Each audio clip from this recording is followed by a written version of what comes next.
Good morning, student. Today is 22nd of May and we are heading towards our next topic, that is pituitary gland. Hypothalamus की हम लोग कल बात कर चुके थे. तो हमने बात की थी कि हाइपोथैलेमस जो होता है वो पिट्यूटरी ग्लैंड को अफेक्ट करता है. मीन्स ये अगर हाइपोथैलेमस है तो ये कुछ ऐसे रिलीजिंग हार्मोन देगा या प्रोमोटिंग इनहिबिटरी हार्मोन देगा which affect the pituitary gland. तो बेसिकली जो पिट्यूटरी ग्लैंड होती है वो किसके साथ अटैच होती है? हाइपोथैलेमस के साथ ही अटैच होती है. ये आपके ब्रेन वाले पार्ट में ही पाई जाती है. It present just below the brain. Brain के ही नीचे होती है. छोटा सा जैसे मटर का दाना होता है उतनी होती है. रेडिश ग्रे कलर की होती है. ये हाइपोथैलेमस से अटैच होती है बाय इनफंडिबुलम. किसके द्वारा? इनफंडिबुलम के द्वारा. इनफंडिबुलम एक स्टॉक लाइक स्ट्रक्चर होती है जो हाइपोथैलेमस और पिट्यूटरी ग्लैंड दोनों को कनेक्ट किए हुए होता है. If we are talking about the parts of the pituitary gland, we have the three parts: anterior lobe, middle lobe and the posterior lobe. Diagram आपको देखा भी होगा आपने. ये मैंने बना दिया है यहाँ पे. एक जैसे हम लोग जो बैंड वगैरह बनाते हैं उसमें होता है एंटीरियर, मिडल और पोस्टीरियर लोब. एंटीरियर लोब जो होती है वो कंपैरेटिवली बड़ी और बहुत ज्यादा हार्मोन्स को सिक्रीट करने वाली होती है. पोस्टीरियर लोब जो होती है ये सिर्फ और सिर्फ क्या करती है? ये हार्मोन को स्टोर करती है. स्टोरेज और सिक्रीशन दो ही काम करती है. ये बनाती नहीं है, ये स्टोरेज करती है. और यहाँ पे जो हार्मोन आते हैं, मैं कल बता चुकी हूँ आपको ये चीज. यहाँ पे जो हार्मोन होते हैं दे आर ऑक्सीटोसिन और वासोप्रोसिन. और ये दोनों किससे आते हैं? हाइपोथैलेमस से आते हैं. हाइपोथैलेमस के न्यूरो हार्मोन है जो यहाँ इकट्ठे हो जाते हैं और टाइम के हिसाब से सिक्रीट होते हैं. मिडल लोब के अंदर सिर्फ एक ही हार्मोन होता है. कौन सा होता है बेटा? Melanocyte stimulating hormone. तो जो एंटीरियर लोब है आपकी उसके पास सबसे ज्यादा नंबर ऑफ हार्मोन्स होते हैं. इनको हम एक एक करके मैं बताऊंगी. First of all we will discuss about the TSH, thyroid stimulating hormone, LH luteinizing hormone, FSH follicle stimulating hormone. 2-3 बार प्रैक्टिस करोगे इन वर्ड्स की तो आपको याद हो जाएंगे और ये फॉरएवर काम आएंगे, इसलिए थोड़ा सा ध्यान से पढ़ें. PH prolactin hormone, luteotropic hormone भी इसको बोल देते हैं. ACTH adrenocorticotrophic hormone, GH growth hormone या STH भी इसको बोल देते हैं, दैट इज सोमैटोट्रोपिक हार्मोन. ये जितने भी हार्मोन यहाँ लिखे हुए हैं they all are secreted by the anterior lobe. आपके पिट्यूटरी ग्लैंड की जो एंटीरियर लोब है इस वाले हिस्से से सिक्रेट होते हैं ये सारे के सारे. Next come the intermediate lobe. ये सिर्फ एक ही हार्मोन को सिक्रेट करती है. कुछ लोग तो ये मानते हैं वो भी इसी का ही पार्ट है, लेकिन फिर भी इसको अलग से रखा गया है. MSH melanocyte stimulating hormone. ठीक है.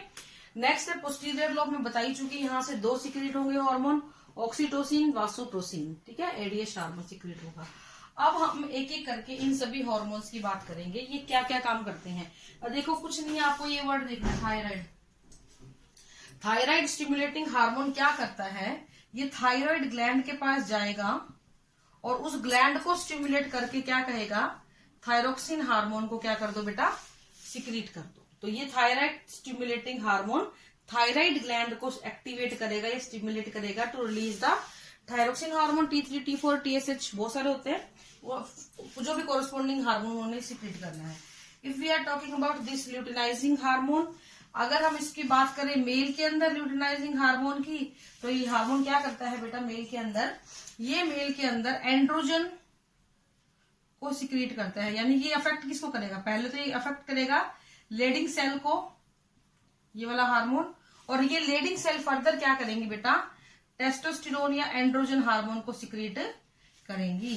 अगर ये फीमेल में होता है तो ये ओवेरियन सेल को अफेक्ट करेगा और किसको सिक्रीट कराएगा? ओस्ट्रोजन को सिक्रीट कराएगा. अगर ये कॉर्पस ल्यूटियम के पास होगा जाएगा तो ये किसको कराएगा? प्रोजेस्टेरोन को कराएगा.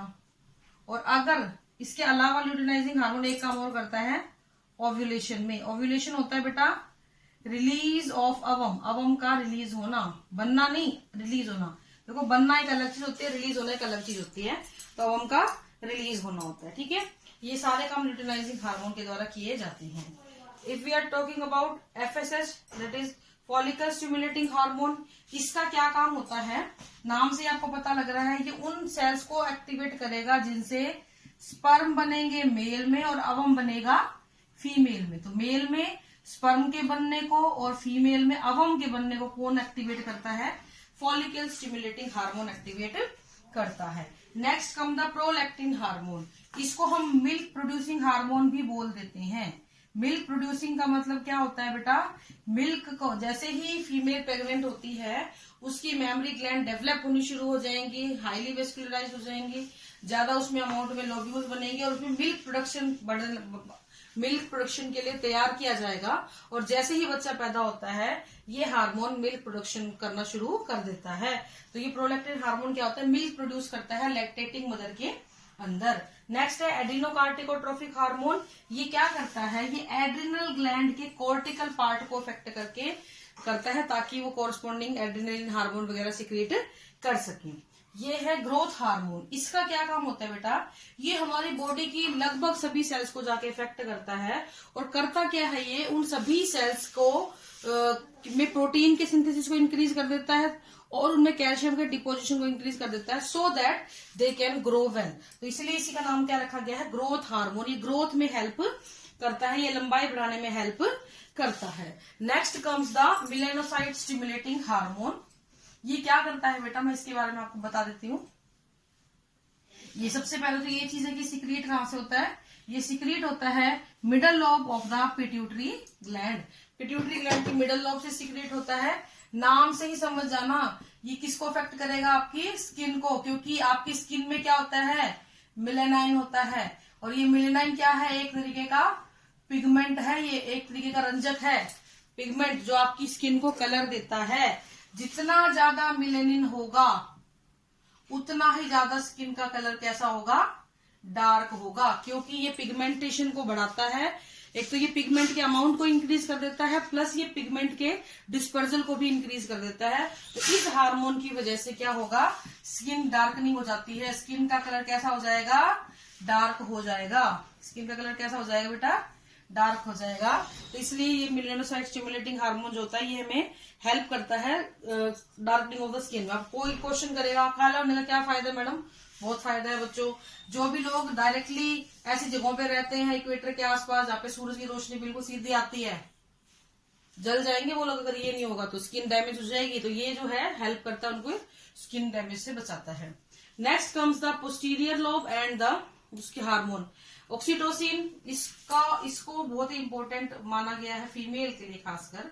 ये क्या करता है, देखो इसके दो नाम है, बर्थ हार्मोन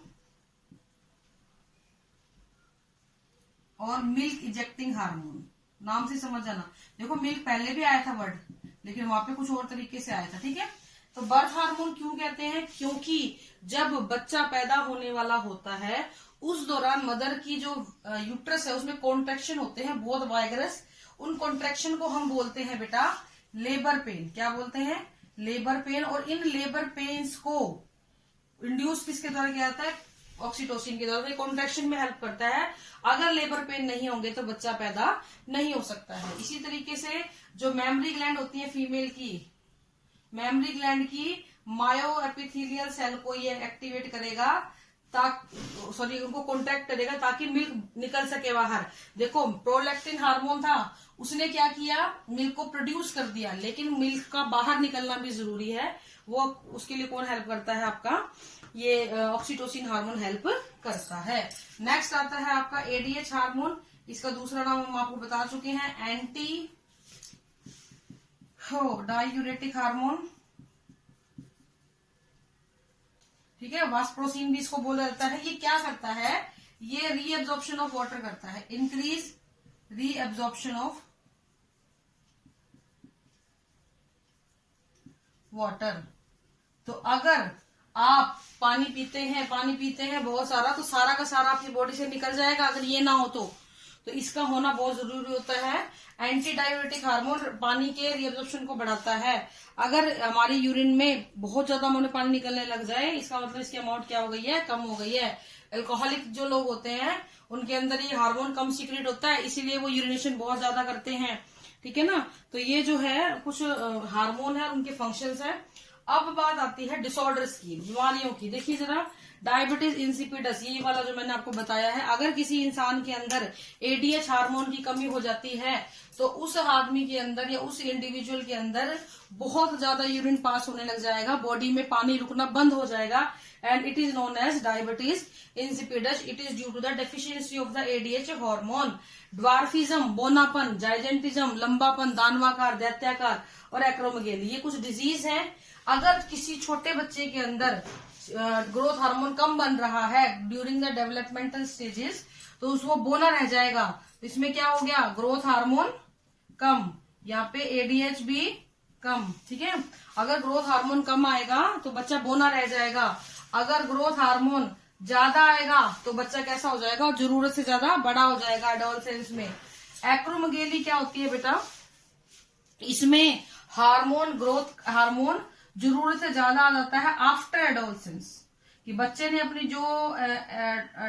जो ये स्टेज लेनी थी मैच्योरिटी की वो ले ली, उसके बावजूद भी उसका जो साइज है वो बढ़ता चला जा रहा है. इसको हम क्या बोलते हैं, एक्रोमेगेली. तो ये आपकी पिट्यूटरी ग्लैंड और उसके हार्मोन्स कंप्लीट हो गए बेटा. Tomorrow will discuss the further glands. Thank you, have a nice day.